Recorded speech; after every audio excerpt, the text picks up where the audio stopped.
Keto and rapid weight loss. Weight loss is one of the reasons the keto diet has become so popular. With keto, you can drop a significant number of pounds in a short time while following this diet. But is this too good to be true? A number of studies have shown that a low-carb diet is better for losing weight than a low-fat one. But the problem is, are low-carb diets sustainable over the long term? One meta-analysis showed that the low-carb dieters did lose more weight in the first year than the low-fat dieters, but after that year, weight loss seemed to even out in both groups. So while it's a big difference in the beginning, it might not keep giving you such significant numbers in the end. Let's look at some of the ways it can work for you, though, so you can decide for yourself. Calorie restriction.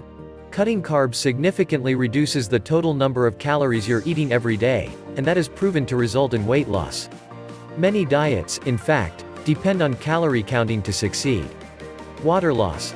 The keto diet also works by reducing the amount of glycogen in your body.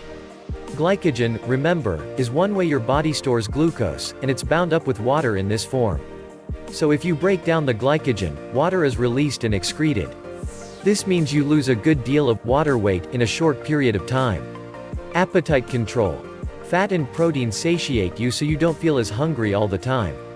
In addition, the keto diet may also help suppress the hunger hormone, ghrelin, which is good news for most dieters. A study of 34 older adults who followed a ketogenic diet for 8 weeks showed they lost nearly 5 times as much weight as dieters who followed a low-fat diet. A review of 13 different studies found that following a keto diet resulted in an average loss of 2 pounds more than following a low-fat diet did.